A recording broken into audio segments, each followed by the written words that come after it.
So what do you do if someone you know has passed away? What are the steps you go through? What happens trying to find a will, figure that out? What if they have a house to sell? I'm sitting here with Dennis. Dennis, please introduce yourself. Hi, everyone. I'm Dennis Vondran from the law firm of Lamb Macker Lane in Westchester, Pennsylvania. I'm Rob Lawrence, VRA Realty. And Dennis, I honestly have no idea what I would do. Well, we can walk you through that. All right, man. I need help because, so I guess obviously you have a deceased person to deal with first. Who do they call? So typically what happens is I'll get a phone call that says, my loved one just died. What do I do? And my response is always the same. Grieve, take care of it, get the funeral and all the final arrangements done. Get as many death certificates as you can from the funeral home, typically a minimum of 10. 10 death certificates? 10 death certificates. Really? And then call me afterwards. And the reason we ask for the 10 death certificates is you never know who is going to need one, whether it's a financial institution or for a real estate closing or something along those lines. It's easiest to get the death certificates from the funeral home at that time. Otherwise, you have to do a request to the Department of Vital Records, and that could take a few weeks, if not a few months, to get them. So it's better off right up front. So in Pennsylvania, a funeral home will issue death certificates typically? So they put the request in to Harrisburg, and then from Harrisburg, they issue them directly. Oh. The funeral homes have a quicker way to get them through than if you or I are just going through their portal to request them. So obviously, yes, so the funeral home's going to come and take the deceased person to the funeral home. You're going to call them, and then they're going to grieve. They're going to get their death certificates. So that's probably at least a couple weeks process, I would imagine. Yeah, about 2 to 3 weeks, generally speaking. So I guess in some cases people have a will, and in some cases they don't have a will? That's correct. So in Pennsylvania, if you don't have a will, there's a long list of how your estates are managed, whether it's to your spouse, your kids, parents, siblings, and it goes from there. It's called the intestacy code, and that's what we are forced to operate under when there's no will. Mm-hmm. We obviously prefer that there be a will because then we know exactly the person's wishes. It's not dictated to them by statute. Yeah, I guess that would definitely be good to have one. So when people make a will in Pennsylvania, is there any place that stores the wills publicly? No, there's not. And that's one of the things that makes Pennsylvania unique in that people are keeping their own original wills, or as my practice is, my firm would keep them in our vault. The reason being, you need the original when you're going to submit the will to probate with the local county register of wills office. If you don't have the original, then you're forced to probate a copy, and that's a whole different process that we'd like to avoid if at all possible. Okay, so it's really important to have the original will stored in a safe place. And I know, your firm's been around for a while, so that's got some stability to it and plans to be around for a while, right? Yeah, we get these all the time that people contact us to say, my loved one did a will, but their attorney since retired, and we don't know how to get in touch with them. So it's a long process, but we can sometimes find who is managing that old attorney's files. Or, that's when we might have to probate a copy. We keep everything in our vault, and we have it going back to the 1970s, which gives stability to know that, your will's going to be there, and that's a great service that we can offer. Gotcha. Okay, cool. So, I know you do wills. You're actually working on my will, which I appreciate. My one colleague was like, "You don't have a will? Are you crazy?" And I'm like, "Well, I'm 39." He's like, "Yeah, but..." Yeah, you would be shocked at the number of people who don't have wills. And my advice is always the same. When you're getting married, having kids, that's when you need to get your first will. And the reason being, the most important part there is who's going to be the guardian of your children. That's a good decision that you want to make. You don't want the court to make that for you. Yeah, and I'm sure family members may have disagreements about that kind of thing. They do, and that's the whole reason to have a will, to try to minimize those type of disagreements. I'm not going to say there's going to be no disagreements, but it will hopefully minimize them. So what about trusts? Are trusts a thing in Pennsylvania, and what does that do? Trusts are a thing in Pennsylvania. They typically have more benefit to high earners or high asset levels. Yeah. You see all the time on TV, people being told that you need a trust for this, you need a trust for that. And, in the major media states like California and New York, they do play a larger role, but you will see them in Pennsylvania, whether they're a revocable trust, sometimes called a living trust, or an irrevocable trust. They're the two main ones, but there's also other types that, if the situation requires it, that we could facilitate that. I'm guessing trusts are a whole nother topic for another video, but okay. So, all right, we've gone through the grieving process, the funeral process. We've located the will, or there's not a will. What happens next? So the first thing that we would do at that point is we would fill out what's called a petition for probate, which means we have to go down to the local Register of Wills office, whether it's in Westchester, Norristown, Media, Reading, based upon where the decedent passed away. Got it. And we would schedule an appointment to go in with the person who's named as the executor. And at that point, we would list basically a preliminary idea of what's involved in the estate. We'd have the original will, we'd have the original death certificate, we'd have a copy of the driver's license for the person who's going to be the executor, and any other paperwork that the situation would require to get the county to raise an estate for that individual. So if there's no will and there's therefore no executor and everything, like who decides all that? And that's when the paperwork gets a little more extensive. Yeah. So if, for instance, an individual dies and they're married, the spouse can typically come in to say, I'm the surviving spouse, here's my marriage license, and they could get named as the at that point, it would be the administrator because there's no will. Okay.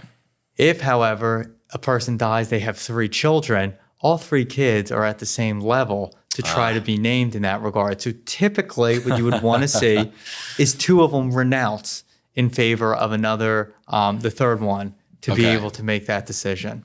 Got you. So they have to agree, basically. And if they don't agree, then that could be trouble. If they don't agree, then we're going to have to work something out in front of the Register of Wills office, or if it gets worse, in Pennsylvania, that would go into the county orphans courts. The orphans courts. Interesting. Yeah. That's a Pennsylvania, I'm not going to say a regularity, but something different in our state. Yeah, something quirky. Yeah. Keep you on your toes. It's where the fiduciary disputes are heard involving estates or involving like adoptions or getting a guardianship for an incapacitated person. All that's heard through the orphans court. Okay. So you've gone and you filed, let's just say we've got a will because they've talked to you and they got that set up. So, what happens next? So we've filed the petition, you said? Yeah, so we filed a petition for probate. Yeah. And if it's accepted, then the court issues letters of administration if there's no wills, or letters testamentary if there is a will. And then they give us that all-important paper called the short certificate, which is what you show to third parties to demonstrate that there is an estate and you're the executor or executrix of the estate. Yeah, when I've been selling estates for people, I know that comes up that they want to see the short cert. They call it the short cert, and say, I was like, why do they call it a short cert? I don't know. Yeah, well, see, back many, many years ago when they used the regular legal pads, it was half a page, so it was shorter. Now that everything's 8.5 by 11, doesn't really matter, but things change, phrases don't. It's funny that you guys use different paper than everybody else, right? I would say that is odd as well. Legal pad. All right. So they need to issue that short cert, and that's going to give you the power to basically execute, including selling the house. Yeah, you're collecting assets at that point, moving them into an estate account, listing the house for sale if there is real estate that needs to be sold, and that's what you'd be providing at closing to get everything moving along. Got you. Okay. And then I guess you're going to settle any debts that are against the estate. How does that work with debts? Yeah, so the way we handle that is when an estate is raised, we advertise the estate in publications, and that puts creditors on notice that they have to present their claim to the estate within 9 months. The reason you do that is you're protecting the executor then. If a credit card company comes back 2 years later and says, hey, we have this bill, the estate's done. They already advertised. As long as nobody had notice of it prior, then we could request that bill be pushed away from the estate. Interesting. So, I mean, these credit card companies like checking the newspaper, or like, how does that work? Oh, they do. And typically when you advertise, within about 1 month is when you start getting the claims coming in. But they are very much on top of those. What do you advertise in? So in Chester County, there's the Law Journal that we can do, and other counties have something similar through the bar associations. And then if you look in some local newspapers, there'll be public notices, and that is what you'll see. It's not publications that most people are looking at, but creditors, they're on top of those. Got you. So there's like, they've got somebody that's combing through it all the time and going, hey, wait a minute, that guy owes me. Exactly. I see. So they don't commonly miss them. No, it will happen from time to time, and that's why we take the steps of advertising. But Right. Most of the main credit card companies and the collection agencies they use are on top of it. Are there any debts that don't carry over through to the estate, or does all the debts just keep coming through? So what will happen is you'll collect all the assets, categorize all the debts, and then if there's not enough money to pay them, the estate would be insolvent, and you'd have to start negotiating based on the priority list within Pennsylvania law. So the final expenses like the funeral, the attorney's fees, all those things get paid first. And then it goes down all the way to a priority 6, the last one being just general unsecured non-medical debts. So if there's significant assets that could pay all those debts, then the debts would be paid. If there's any that are disputed, the estate would file an accounting of all the assets and all the alleged debts with the court. Yeah. And they would mark, this one we don't believe is valid. We're not accepting it. We don't believe that there should be payment. The court then gives the opportunity for the alleged creditor to file objections, to have a hearing then and state their case on why they believe it is a valid debt. Oof. I'll tell you what. I'm going to try to do this myself. You definitely need a good attorney to walk you through this. This is not a learning process. You need to know the potholes that are approaching. And especially as the estate gets more complicated, the chances of messing up get that much greater. So it is something that you do want an experienced hand guiding you through. And I know you were saying to me, sometimes people think that whoever wrote the will has to execute the estate, and that's not necessarily the case. Is that true? It is not true. And you're going to want to shop around to see someone you're comfortable with and someone that has a reasonable fee schedule for the work involved. Got you. It's hard to quote ahead of time, so you are giving a ballpark. I do everything on an hourly fee basis, so if there's less work, the bill's going to be less. Obviously, if we run into some major issues, then we'll have to deal with that, and that would be reflected in the cost. Gotcha. And that just kind of gets billed to the estate first, and then, okay, so they're not paying it out of pocket as they go or whatever. Correct. You will typically see the executor might have to advance a month or two before they get things in order. But they're trying to get the assets quickly, because this is something we didn't touch on, but you get a small discount in Pennsylvania when the inheritance taxes are paid within 3 months of the date of death. Oh, really? Yeah, so if we can move things along quickly and take advantage of that, it's a wonderful opportunity for the clients to save a few dollars. So taxes, that's an interesting question, right?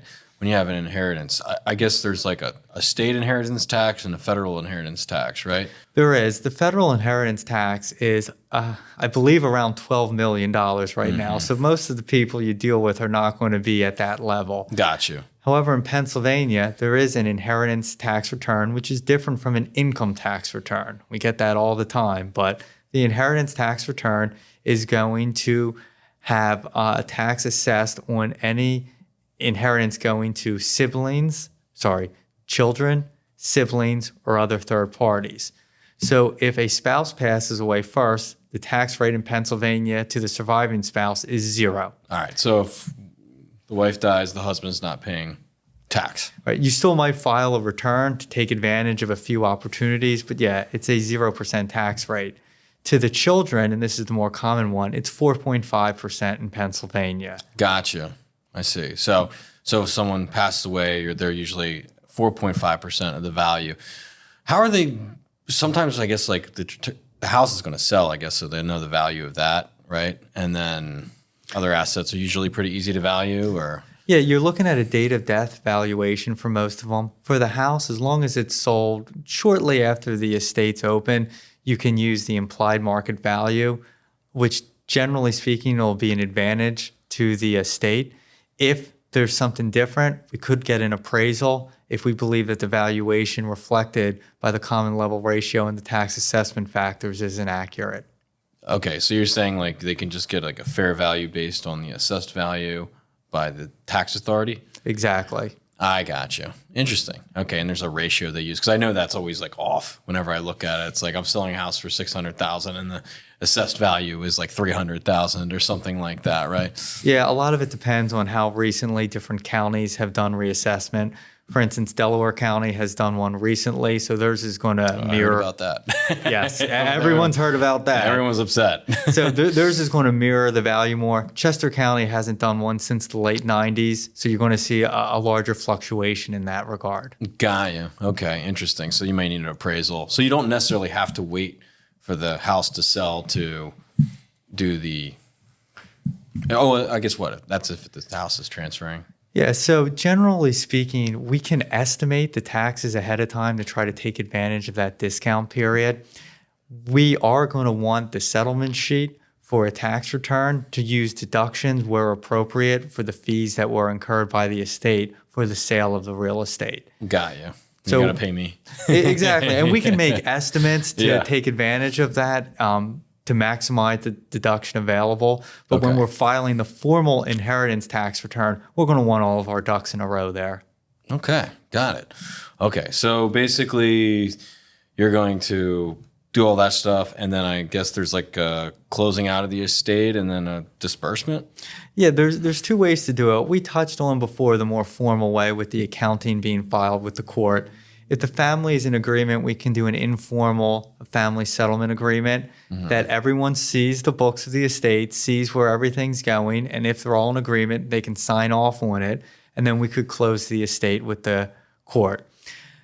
The length of time that it takes to run an estate is a lot quicker than this conversation. I just had a judge in Chester County say in an order, he thinks 2 years is a reasonable time for an estate to occur. We like to get it done a lot quicker than that. 2 but years. Yeah, it is not a quick process. Wow. What would you say is the average time it takes for an estate to clear? I would say a little over a year. And the reason being is the time it takes for the Pennsylvania Department of Revenue to review the inheritance tax return can be between 4 to 6 months. That's normally the longest period that delays us in the process. So the state has to review that and then release you. Exactly. Well, it's really good. I think this video, obviously we've given people a ton of information, but this video is very detailed in terms of understanding the basics of the process at least.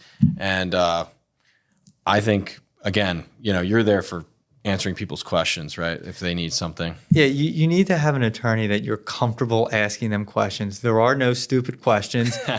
We as an attorney... I've asked some, I think. We as an attorney might have done hundreds or thousands of these, but this might be your first one. Right. So make sure to ask the questions. I have had people ask a question that revealed an asset or a twist that we did not anticipate. So by them asking the question, it's a benefit to us to maximize the value that they can get during the process. Awesome, man. Well, I'm grateful that I have you on my side. And, if anybody's looking to connect with Dennis, don't be a stranger. We're going to have his contact information in the description down below. So you can get in contact with him. And I know a lot of this is kind of complicated and you might be dealing with a lot right now if you're watching this video and you've lost a loved one.